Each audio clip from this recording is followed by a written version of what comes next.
The market rewards patience, not activity, and that single truth destroys more small accounts than any bad strategy ever could.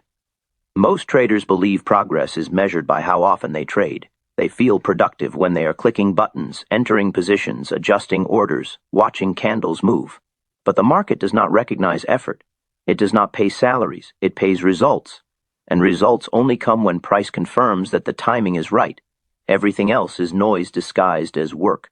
Impatience is expensive. It convinces traders that doing nothing is a mistake, when in reality doing nothing is often the most profitable decision available. The market spends most of its time moving sideways, misleading participants, offering false starts and weak signals. Those periods exist to drain capital from the impatient and transfer it to those who wait. A small account cannot afford to participate in every movement. It must be selective, precise, and disciplined, because one unnecessary loss requires multiple good decisions just to recover. Activity creates the illusion of control. Waiting feels powerless. That discomfort pushes traders into mediocre setups, early entries, and forced trades. They enter before confirmation because they are afraid the move will happen without them. But a real opportunity never needs to be chased. When conditions are right, the market makes itself obvious. Trends announce themselves. Strength reveals itself. Patience allows you to see that clearly. The most dangerous moments are not when you are losing, but when nothing is happening. Boredom leads to errors. Boredom creates trades that were never planned. Those trades rarely fail dramatically. They fail slowly, through small losses that add up and quietly shrink the account. The trader does not feel reckless. He feels busy. And that is exactly the trap. A patient trader understands that capital is ammunition. Every trade is a decision to spend it. Wasting it on low-quality situations weakens your ability to act when the real moment arrives. The market eventually offers clean opportunities where risk is defined and direction is clear. When that moment comes, the impatient trader is damaged, distracted, or emotionally exhausted. The patient trader is ready. Patience is not passive. It is active discipline. It requires confidence in your process and respect for uncertainty. It means accepting that missing a move is cheaper than forcing one.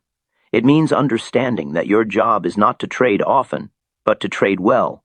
One well-timed position can accomplish what dozens of impulsive trades cannot. Small accounts grow when traders stop asking, "How often should I trade?" and start asking, "Is this worth my capital?" The market will always be open tomorrow. Your account may not be. Patience keeps you alive long enough to be right, and being right at the right time is the only thing that ever makes the account grow. Small losses are a strength, not a failure. And the moment a trader understands this, survival becomes possible. Most people are taught to avoid being wrong at all costs. They associate loss with incompetence, embarrassment, and defeat. That mindset is lethal in the market. Losses are not a verdict on intelligence. They are information.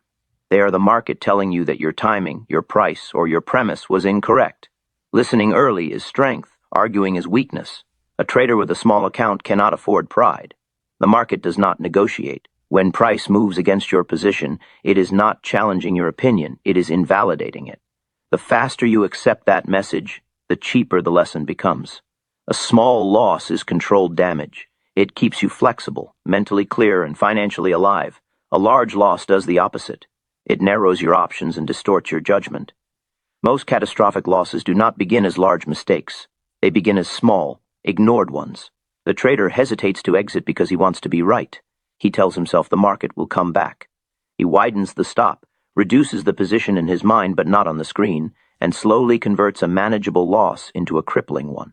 This behavior is not analytical. It is emotional protection of the ego. The strongest operators are not those who avoid losses. They are those who take them without hesitation. They exit quickly, calmly, and without explanation. They do not need the market to agree with them. They only need clarity.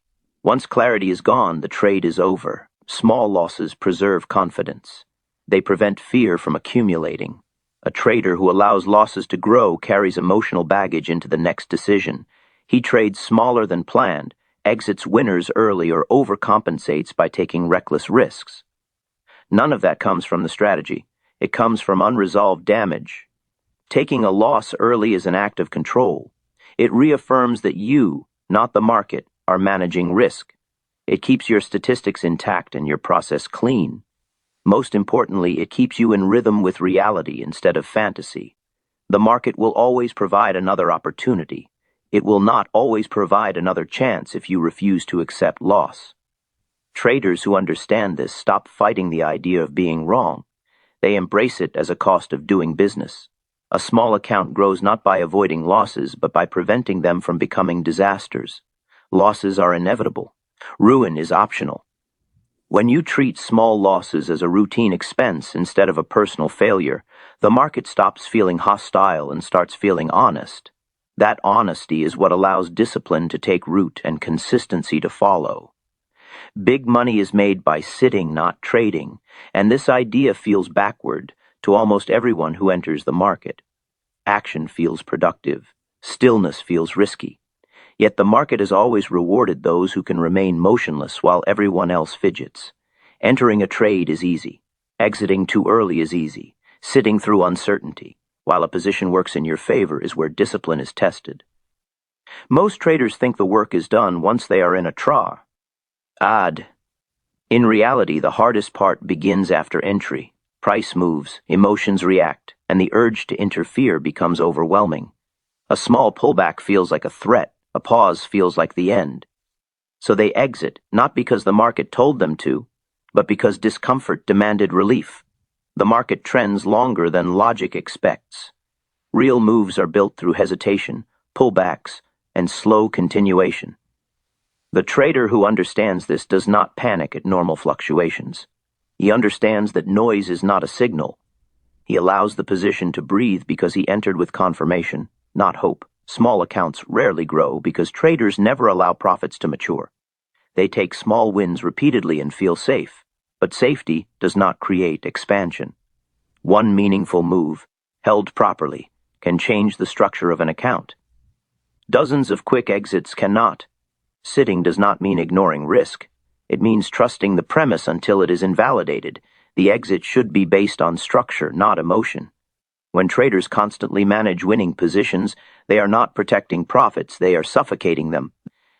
There is also a psychological cost to constant trading. Each decision drains focus. Each adjustment introduces doubt.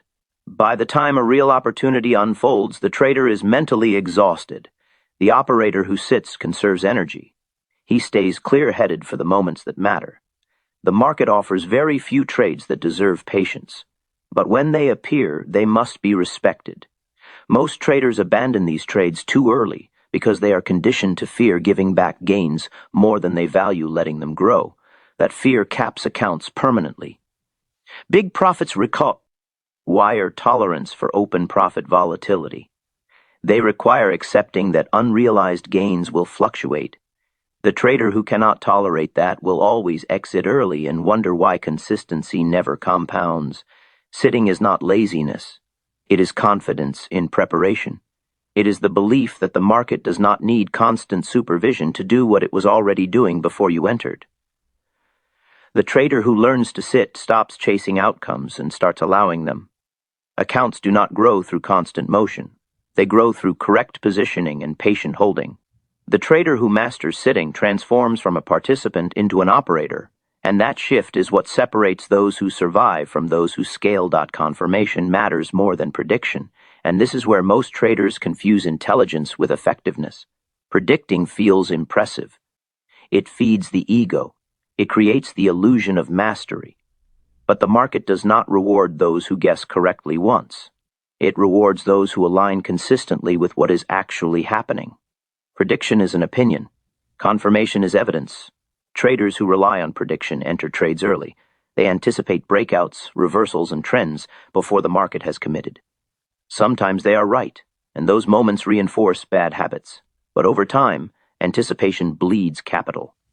The market spends far more time disappointing predictions than fulfilling them. Confirmation requires patience. It forces you to wait until price proves direction. That proof may cost you the perfect entry, but it dramatically increases the probability of follow-through. A slightly worse price with confirmation is far superior to an early price built on hope. The market leaves clues. Volume expands, structure breaks. Trends establish higher highs or lower lows. These are not guarantees, but they are signals of commitment. The trader who waits for them accepts that certainty does not exist, only probability. That acceptance is maturity. Prediction-based trading is emotionally fragile. When the market moves against a prediction, the trader feels personally attacked. He defends his idea instead of reassessing it. Confirmation-based trading is emotionally neutral. The trade exists because the market invited it. When the invitation is withdrawn, the trader leaves without argument. Small accounts suffer the most from prediction because they cannot absorb extended drawdowns. One early entry too many creates a hole that requires exceptional performance to escape. Confirmation limits exposure. It reduces the number of trades but improves their quality. Waiting for confirmation also filters out noise. Many apparent opportunities never evolve into real moves. Traders who predict participate in all of them. Traders who wait participate only in the ones that prove themselves. Less activity, more alignment. The fear of missing out is strongest before confirmation. Once the market commits, opportunities often persist longer than expected. Traders who understand this stop rushing. They know that real moves are not one-candle events.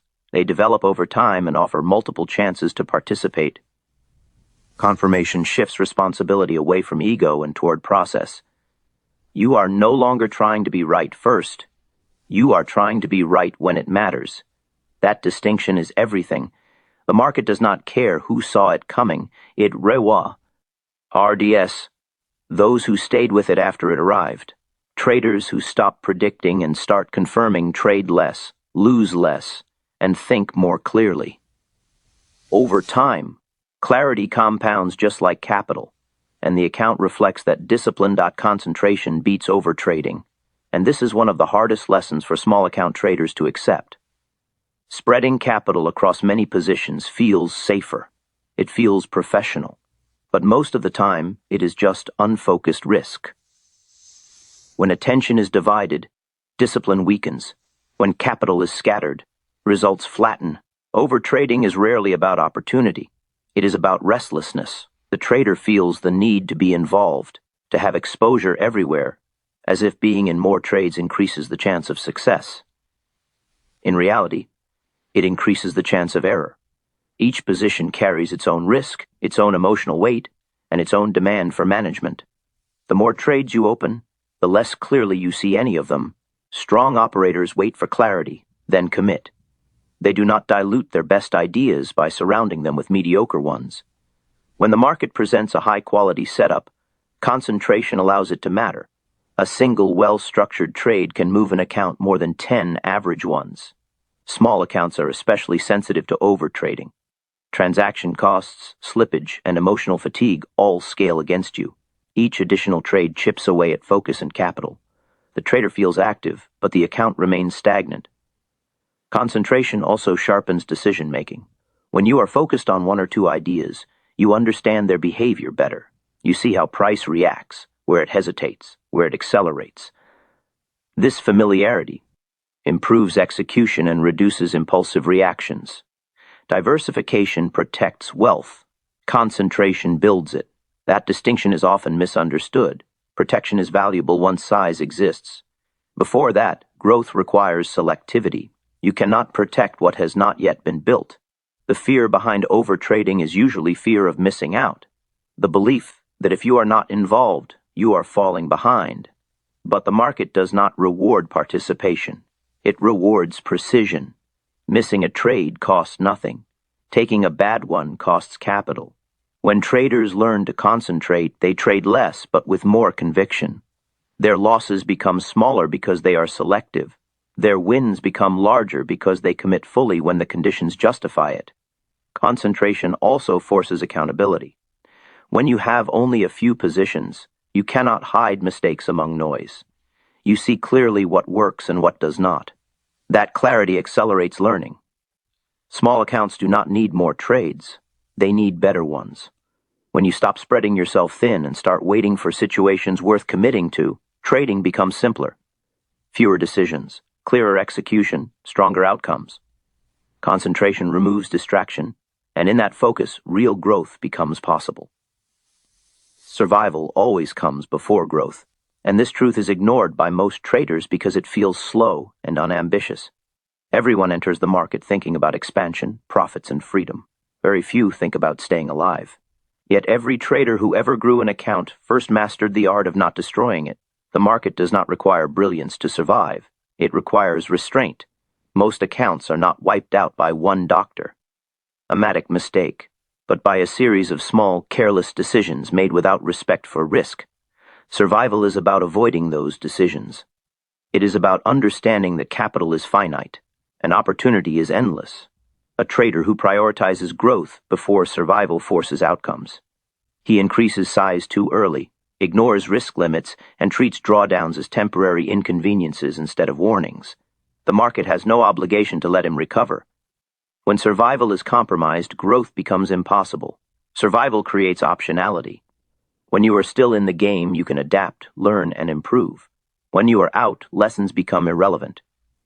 This is why protecting capital is not fear-based behavior. It is strategic positioning for the future. Risk management is not about avoiding trades. It is about structuring them so that no single decision can end your career. Small losses are acceptable. Irreversible losses are not. The difference between the two is planning. Survival also preserves psychology. A trader who experiences deep drawdowns carries fear into every future trade. That fear distorts judgment. It leads to hesitation, premature exits, and revenge trading. By protecting the account, you protect the mind that operates it. Growth comes naturally once survival is mastered. When risk is controlled, confidence stabilizes. When confidence stabilizes, execution improves. When execution improves, results follow. Growth is not forced, it emerges. The market will always tempt you to break survival rules. It will offer leverage, speed, and the illusion of certainty. Those temptations exist to remove participants, not reward them. The trader who understands this treats survival or yules as non-negotiable. Time is the most valuable asset in trading.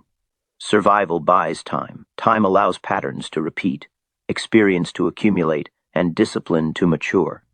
Without time, none of that happens. Traders who last do not obsess over the next trade. They obsess over the next year. They think in terms of longevity, not excitement. By placing survival first, they quietly position themselves for growth when conditions align. In the market, the right to grow is earned by staying alive long enough to deserve it.